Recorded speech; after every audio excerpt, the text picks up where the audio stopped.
شروع کرتا ہوں اللہ تعالیٰ کے نام سے جو بڑا مہربان نہایت رحم والا ہے۔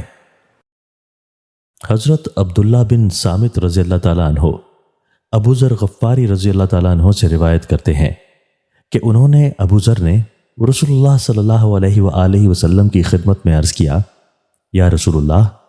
ایک آدمی ہے، اس کو اللہ کے خاص بندے سے محبت ہے، لیکن وہ اس سے عاجز ہے کہ ان کے سے عمل کر سکے، تو اس بیچارہ کا انعام کیا ہوگا؟ رسول اللہ صلی اللہ علیہ وآلہ وسلم نے ارشاد فرمایا، ابو ذر، تم کو جس سے محبت ہوگی تم اسی کے ساتھ ہوگے۔ ابو ذر نے عرض کیا، حضرت، مجھے تو اللہ اور اس کے رسول سے محبت ہے۔ آپ نے ارشاد فرمایا، پس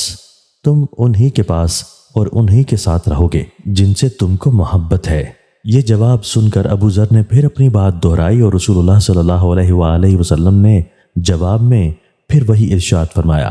جو پہلی دفعہ ارشاد فرمایا تھا۔ رسول اللہ صلی اللہ علیہ وآلہ وسلم نے فرمایا کہ ایمان والوں کو باہم ایک دوسرے پر رحم کھانے،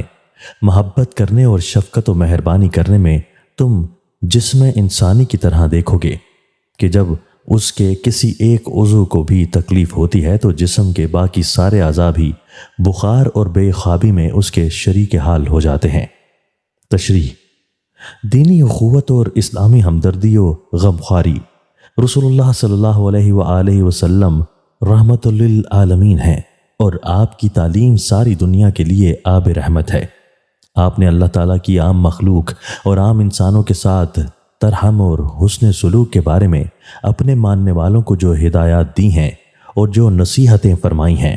ان میں سے بعض گزشتہ اوراق میں درج کی جا چکی ہیں، لیکن آپ کو اللہ کا پیغمبر ماننے والی امت چونکہ اللہ تعالیٰ کے حکم سے دینی رشتہ کے ذریعے ایک برادری بنا دی گئی ہے، اور اب رہتی دنیا تک اس برادری ہی کو نبوت کی نیابت اور نمائندگی کرنی ہے، اور یہ تبھی ممکن ہے جبکہ امت کے مختلف افراد اور عناصر دینی اخوت، محبت، مخلصانہ ہمدردی و خیرخواہی اور بے غرضانہ تعاون کے ذریعے ایک وحدت بنے رہیں اور ان کے دل آپس میں پوری طرح جڑے رہیں۔ اس لیے رسول اللہ صلی اللہ علیہ وآلہ وسلم نے اپنی تعلیم میں اس پر خاص الخاص زور دیا ہے۔ اس سلسلہ کے آپ کے زیادہ تر ارشادات تو وہ ہیں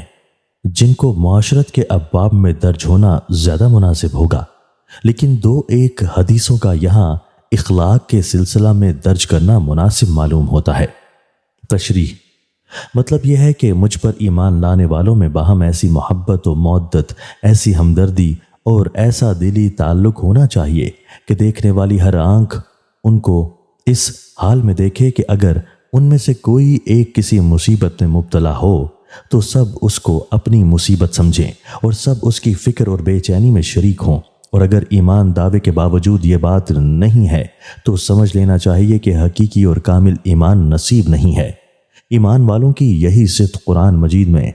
مختصر الفاظ میں بیان کی گئی ہے۔ حضرت ابو ہریرہ رضی اللہ تعالیٰ عنہ سے روایت ہے کہ ہر ہفتہ میں 2 دن 2 شنبہ اور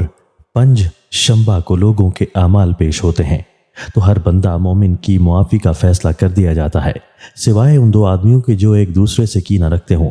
بس ان کے بارے میں حکم دے دیا جاتا ہے کہ ان دونوں کو چھوڑے رکھو، یعنی ان کی معافی نہ لکھو جب تک کہ یہ آپس کے اس کینہ اور باہم دشمنی سے باز نہ آئیں اور دلوں کو صاف نہ کر لیں۔ تشریح: اس حدیث کی تشریح ایک دوسری روایت سے ہوتی ہے جس کو امام منذری نے ترغیب و ترہیب میں اوسط طبرانی کے حوالہ سے نقل کیا ہے۔ اس میں فرمایا گیا ہے کہ ہر 2 شنبہ اور 5 شنبہ کو لوگوں کے اعمال پیش ہوتے ہیں،